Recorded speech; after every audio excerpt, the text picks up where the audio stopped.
Hi, this is Chris Ball from Mashpee TV with another Mashpee update.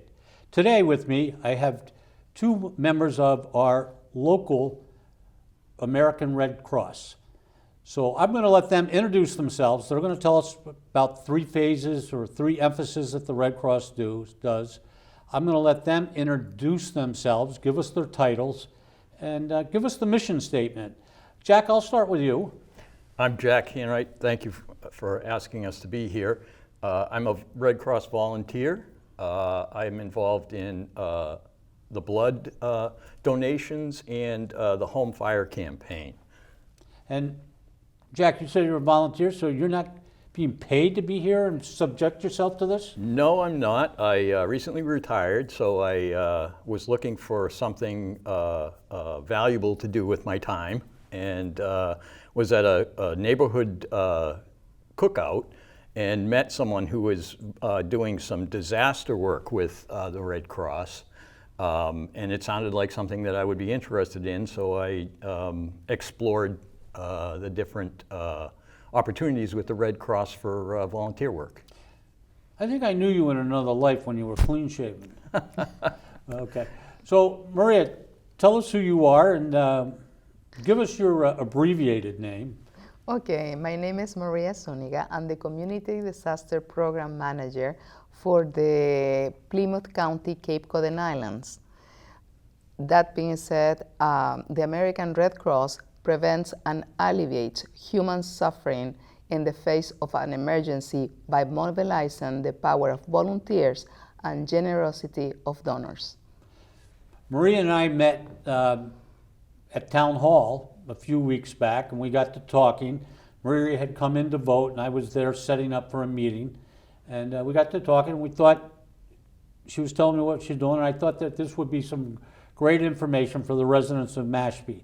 So I think at this point, Maria and Jack, I'm going to let you take over.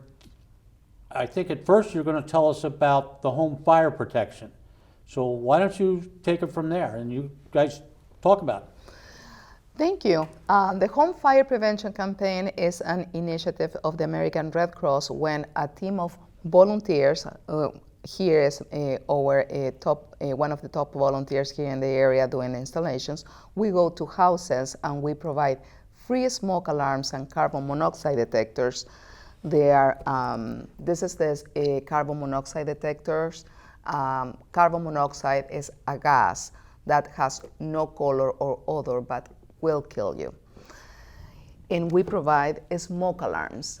These smoke alarms are the new generation 10 years seal battery. And we will come to your house and we will install it for free.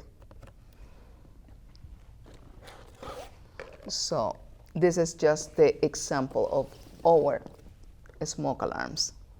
But also we provide for the community, for our elderly citizens that have hearing impairments, we provide bed shakers.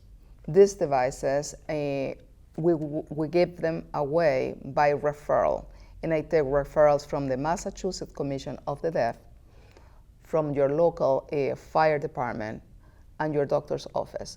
If you are losing your hearing, contact them, have them to call to the American Red Cross, and we'll be more than happy to make an appointment to provide these devices for free. Maria, so if they need a carbon monoxide detector or a smoke detector, they call the Red Cross directly? Directly. Okay, and we'll give those numbers later on. Absolutely. So they don't need any referral or anything, they can just call you folks directly. The bed shaker, if I'm understanding that correctly, you need to have a doctor refer you? No only a doctor, but if your local elder services, fire departments, council of aging, if you have the need and you are having a disability, a hearing disability, we'll be happy to provide you with devices. And the bed shaker shakes your bed? Yes, they do. Besides shaking your bed, what does it do? They are synchronized, the bed shaker with the smoke alarms, Okay.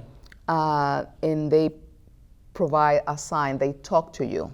They say, fire, get out. They will do it in Spanish or English. Those are the different settings for the device.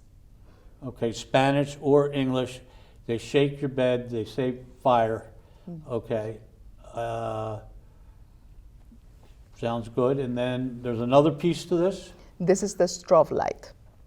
If a person take his hearing device and is is reading or doing an activity, and they cannot hear the smoke alarm going off, and they are not close to the bed shaker, the strobe light will send fast and bright lights to get their attention, to let them know that smoke is detected in the house and get out of the house. So do you get that the same way as the bed shaker? You have a doctor or any of the other people you listed previously refers you, and you get them that way? Correct. And they're free of charge also? Free of charge. And our team, Jack, and the installers will come to your house, we'll install them, we'll test them, and we are happy to provide the information to you and the team and the community. Okay, so I get the smoke detectors and the carbon monoxide detectors that make noise. My bed shakes. The strobe lights are going off. Is this like a 70s disco? Yes, you want to, but I want to, bring to your attention when a fire is declared in your house because accidents happen. You only have 2 minutes to get out of your house. And sadly, in the USA, every day we lost around 7 people due to domestic fires. Really? So 7 throughout the United States a day? Correct. Wow, okay. It's a good, scary number, not a good number, but a scary number. A scary number. So this is a free service that the American Red Cross provide, and you gave us a call to the 800 number. You have to state your name, your town, and your state. If you say, hey, I'm Maria for 123 Main Street, we have so many Main Street in the country that your phone call can go anywhere. But if you say, hey, my name is Maria, I live in 123 Main Street, Mashpee, Massachusetts, you come directly to the region that will connect you with your team, and then we will go out, we'll make an appointment, and we'll bring it, free of charge. That's great. And do you have to be of any particular age, or this is anyone? Anyone in the community. Anyone in the community. You don't have to be 65 above. If you have a need, give us a call, and we will assess your situation, and we will provide the devices, the smoke alarms and carbon monoxide detectors for free. So we have to go back, though, I think, a little bit, because as you explained to me earlier before we came on, that if you already have an existing hardwired smoke detector with a battery backup, that you cannot do an installation on those. Right. The codes for fire detectors vary depending on the year of the house, the year that the house was built. So it's gone through a number of iterations as the smoke detector technology has improved and towns have gotten more stringent. So the main benchmark is the year of the house. The homeowner has discretion. It's at the homeowner's discretion as to where the smoke detectors and type. But in the event of a sale of the house, they have to be compliant with the regulations of the town. We go through and we inspect, recommend placement, test And but ultimately, in many cases, it is up to the homeowner to replace a wired detector that is past its Okay. use. So that's something that people should realize before calling. Right. All right. So we've covered one of your phases, the fire prevention and protection. Anything else you'd like to say about those? Well, they are available for the community, and we'll be happy to take your phone calls and go out and assess what you have. That being said, accidents happen, fires happen, and if a fire is striking your house, get out of the house and give us a call to the Red Cross. We provide immediate assistance to people affected by fires. And we will come out, our disaster action teams will come out, will do an intake, and will provide immediate assistance. Could be monetary assistance, supply assistance, comfort kits, clothing, flip-flops, socks. Sadly to say, fires and accidents don't have a schedule, that just happen. And could be in the middle of the night, could be in the early morning, during the day. But if you don't see the Red Cross if this unfortunate event happen, if you don't see the Red Cross in the next hour, give us a call or ask your fire department and the firefighters. Give the Red Cross a phone call because we will come out. Okay, so that's sort of your action number 2 out of the 3. And then the third one is blood drives. Yes. Am I correct? Yes. Red Cross does a number of blood drives in this area. There are apps and portals to sign up for an appointment. The need is urgent. One of the disturbing statistics of blood donation is that only 3% of people that can donate actually do. And there's a constant need for blood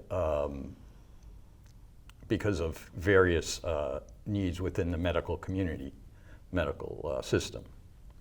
Aren't there certain reasons that why people can't donate blood? Certain criteria that prevents them? Maybe age or weight or things like that? Yes, the Red Cross goes through an extensive process of screening donations, and they actually also test blood post-donation. So there are criteria that are required to be met,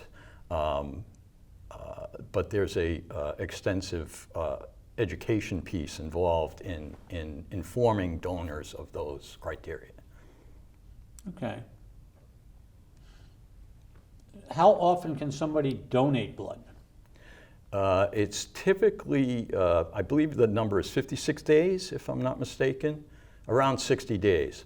You can donate platelets after having donated whole blood. So there are 3 options for donating for blood. There's whole blood, there's what they call power red, which is the red blood cells that are separated out of the whole blood, and there's platelets. Platelets can be donated at any time, essentially, but the appointment for that is much more extensive. It's a 2-hour appointment. Donating blood, typically, if it's whole blood, only takes about, depending on wait times, the actual donation itself is 8 minutes. Sometimes wait times can increase that. The power red is about a 45-minute donation time, again, excluding wait times. Okay, when you say whole blood, we're just talking about a regular blood donation.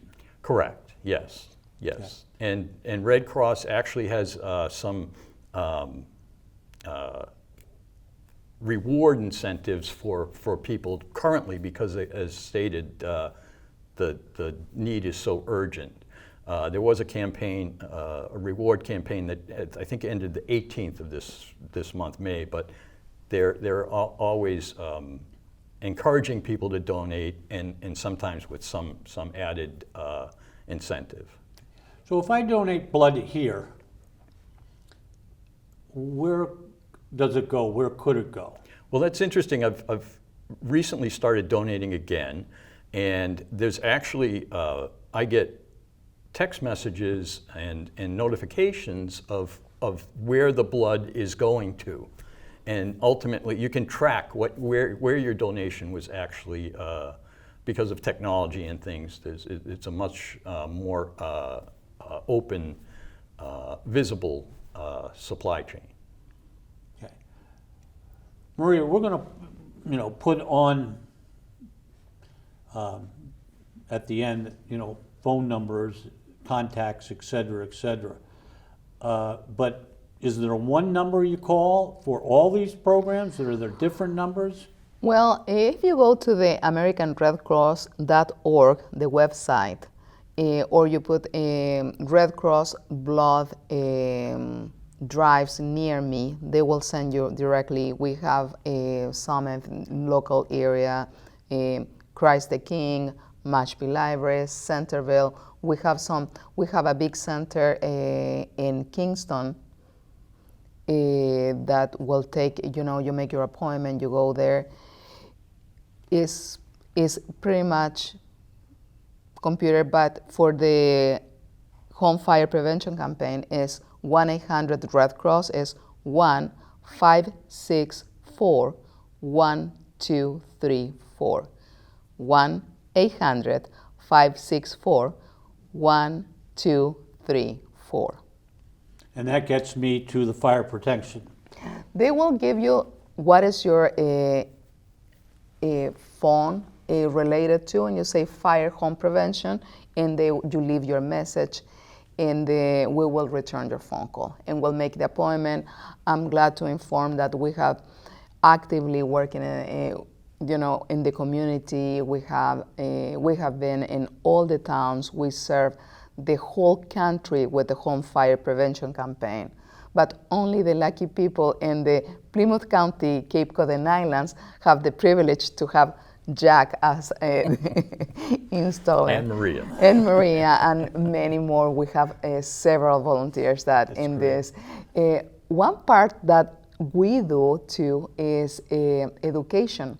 We provide educations to our communities with the hands-only CPR program. We go and teach how to do CPR and save a life and be, it's a skill. We don't certify. The certification is a different process. We go, we teach a class, and we teach the hands-only CPR technique. It's just compressions. We recently had awarded the owner of Blue Restaurant and one of the bartenders who saved the life of a patron that was in there probably 2 years ago now, but they just received Red Cross awards. One was for someone that was certified and one not certified, but your top award for certification and non-certification. Up at the firehouse, they received those awards, I want to say within the last 3 months. It was not long ago. Barbara Cotton presented the awards. Absolutely, and we were at the Quashnet School, and we present a member of the community with the life-saving award. He learned the technique in one of the workshops the Mashpee High School was conducting, and this gentleman learned the technique, and a friend had, a cardiac arrest, and he started doing chest compressions, and this person lived because of that. That's a great story. Just like the other That is one. a beautiful story, but there is available for anybody in the community. If you have like a homeowners association, a club, locally, Mashpee has the Red Cross Club at Mashpee High School. They are excellent excellent teachers, and they will come out and they will provide assistance. We also do the Prepare with Pedro program. I go to different schools and we introduce our little friend Pedro that will teach you different skills like a home fire campaign prevention, test your smoke alarms, watch your hands, hurricanes, be prepared for a disaster, coping skills. So we do a big piece of education in our communities too. Great. So we've covered fire prevention. We've covered if you have a fire, what do we call it? An emergency? Disaster Disaster. action. Disaster action. Yeah. And we've covered blood drives, which, as you explained to me, were your three focuses on the mission statement you put right at the very beginning. Is there anything else you would like to add at this time? Well, the only thing we haven't touched on is the Red Cross is always in need of volunteers. So if people are interested in pursuing and learning about the Red Cross and how to volunteer, you can go to redcross.gov, redcross.org. I'm sorry, yeah. And there's a portal to register as a volunteer on that site. Yes, but if you volunteer for the American Red Cross, you can volunteer in your town. You know, it could be small volunteers in your town, in your state, in your region, and national, because we are trained in different aspects of a disaster and the need if it's a huge storm, earthquake, wildfires. Our volunteers from Massachusetts deploy and they assist other territories. And we will train the volunteers, and if your interest is deploying nationally, you can do it with the Red Cross. If your interest is volunteering in your local community, we have positions available for to fulfill your desire to be in your community. Blood drive ambassador, home fire prevention campaign, be Red Cross ready and go to senior center and talk to people about how to make prevention, how to do be a Pedro instructor and teach small kids how to prepare for disasters.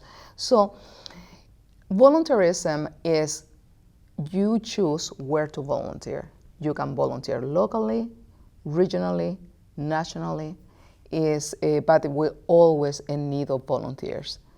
And the more the merrier. And once again, you go to redcross.org. Redcross.org. If you volunteers, redcross.org, I can provide a link for everybody, and if you want to. Click there. We have 3 disaster actions team and disaster cycle services. Always welcome new volunteers, blood donor ambassadors. Jack wear 2 hats with the Red Cross, home fire campaigns, disaster cycle services, and his blood ambassador hat. Okay. And the phone number, 1-800. 1-800-564-1234. Right. Yes. All right. Well, unless you have anything else you want to add, I think we've covered the 3 aspects that you wanted to bring forward today. Thank you so much. We want to say thank you for asking us. Yes. Maria, Jack, thank you very much for coming in, and hopefully, people will reach out to you not only for the free stuff, but to volunteer and to donate blood. And if, God forbid, anybody has a disaster, they can reach out then too. Absolutely. So thank you both for all that you do to help the community. We really appreciate it. This is Chris Ball, Mashpee TV. We're going to sign off with another Mashpee update. Once again, we thank Maria and Jack, and we'll see you next time.